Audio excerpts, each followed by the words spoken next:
Good afternoon, everybody, and welcome to our Friday assembly. I'm hoping today to reach our assembly a bit wider than just the children who are in school. So hopefully you can access this if you're at home on YouTube, on our YouTube video channel, and you can join in and participate. It's something I'm hoping to do a bit more of in the very near future, and maybe try and host some live assemblies, because I think we really need to try and keep our community together and keep checking in, and I miss seeing you guys. I miss seeing you all together and us having those collective thoughts, because together as a school we're far more powerful than we are in our disparate bits in our bubbles. So hopefully we can do that. So I've been doing a bit of thinking about that, and a bit of reflecting, and a bit of looking back, and that's something I want to explore a bit further in our Friday assembly here today. So we're in the month of January, and January is named for the Roman god Janus, who has two faces. He looks forward and he plans for what's coming in the year ahead, but he also has a back-facing face, which helps him to look back and learn from the things that have gone on before. And that, in a nutshell, is exactly what reflection is. It's looking back and learning from things in the past. Now, reflective people are people who are able to step back.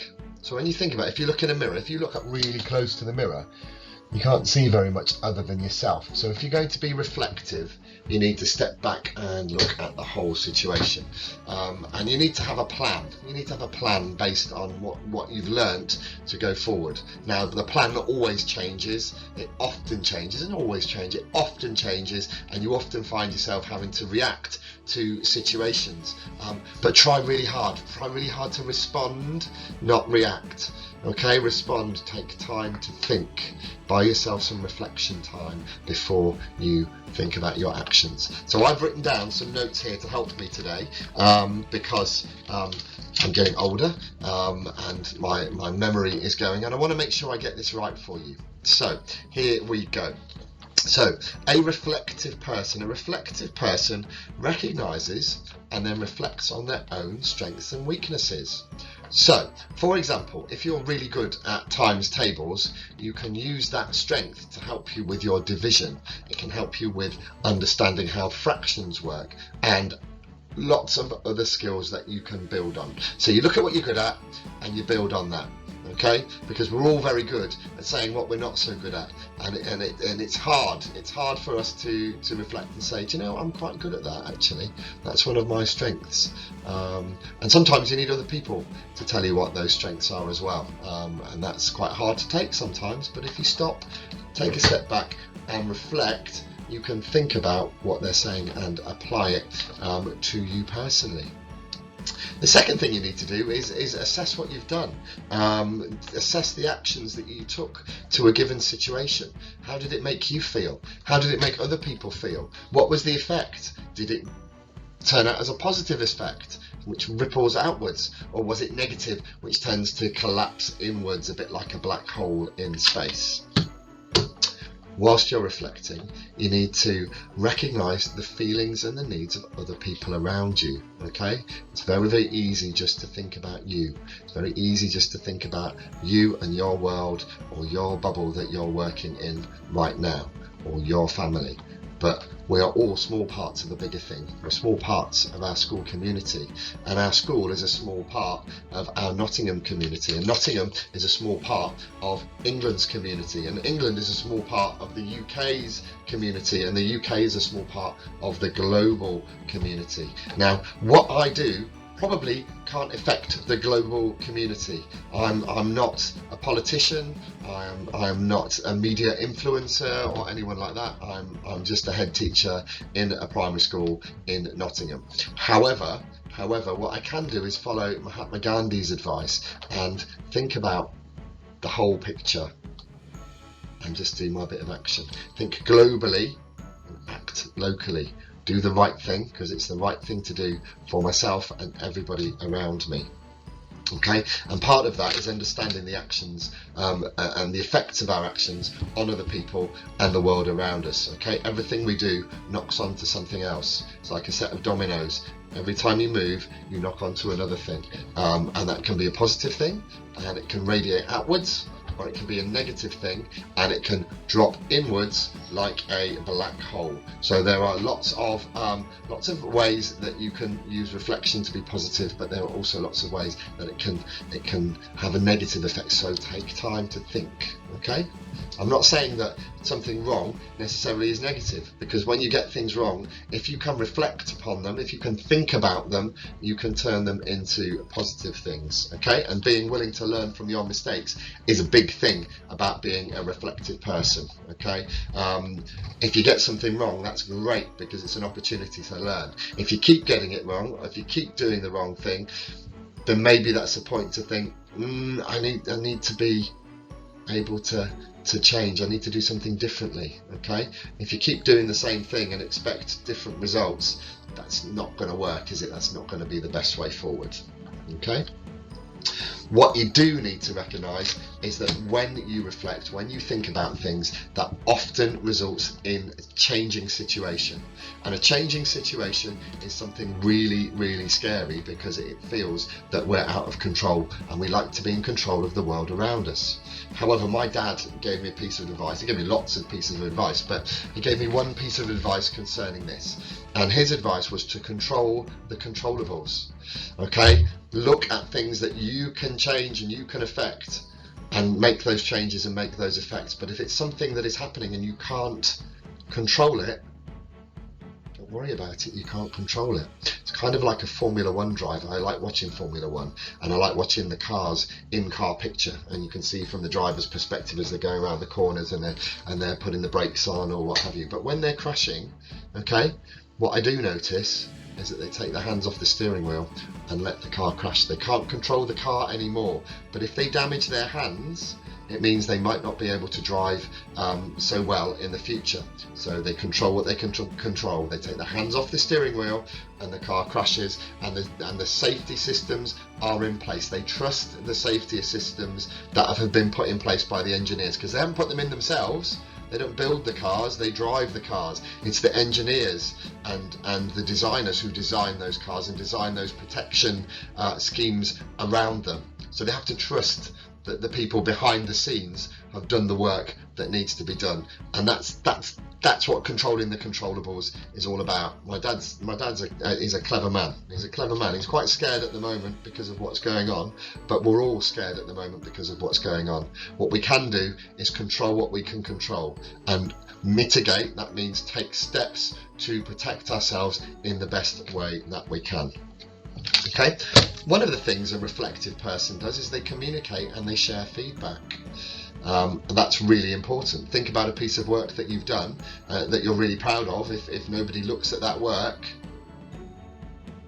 it makes you think, oh, I don't really want to do that again. It makes you feel bad. It makes you feel sad. It makes you feel cross.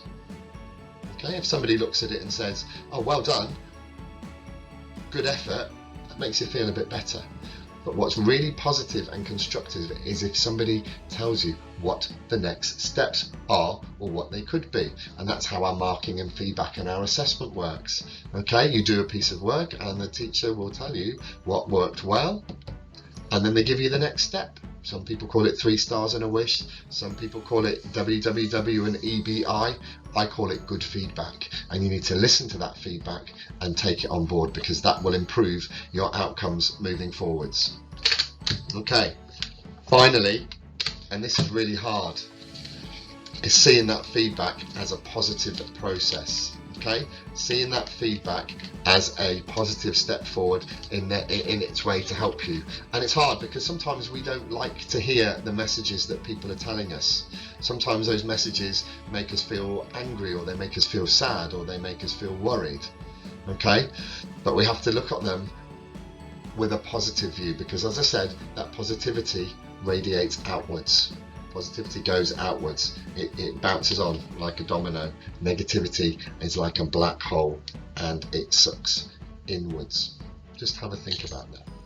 Okay, I've got a couple more things that I'm going to do now. The first thing is I'm going to share a book with you, and it's kind of about reflecting, and it's kind of about thinking about your actions and how those actions affect other people. Okay, which is a skill called empathy. It's about putting yourself in other people's shoes. Okay, it's one of my favourite books, and it's an old book. It's been around for 40 years. Okay, and it's called Not Now, Bernard.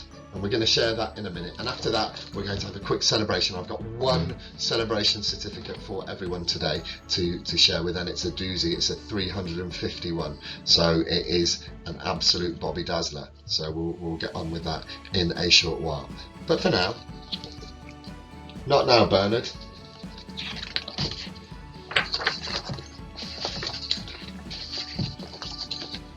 Hello, Dad, said Bernard. Ah! Not now, Bernard, said his father. Hello, Mum, said Bernard. Not now, Bernard, said his mother. There's a monster in the garden and he's going to eat me, said Bernard. Not now, Bernard, said his mother. Bernard went into the garden. Hello, monster, he said to the monster.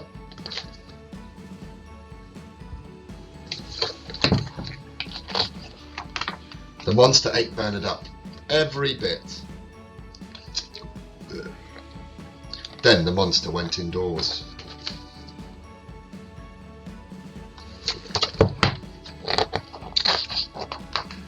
Roar!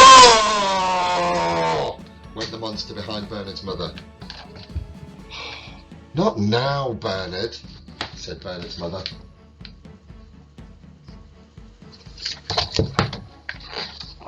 The monster bit Bernard's father.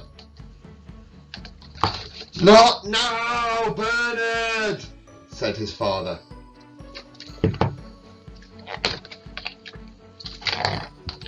Your dinner's ready, said Bernard's mother. She put the dinner in front of the television.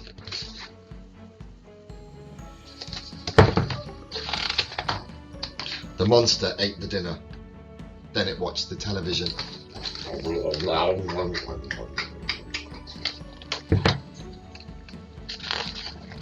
Then it read one of Bernard's comics and broke one of his toys.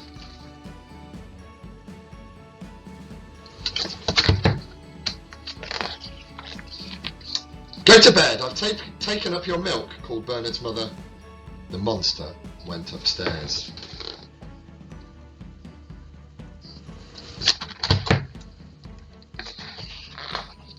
I'm a monster, said the monster. Not now, Bernard, said Bernard's mother.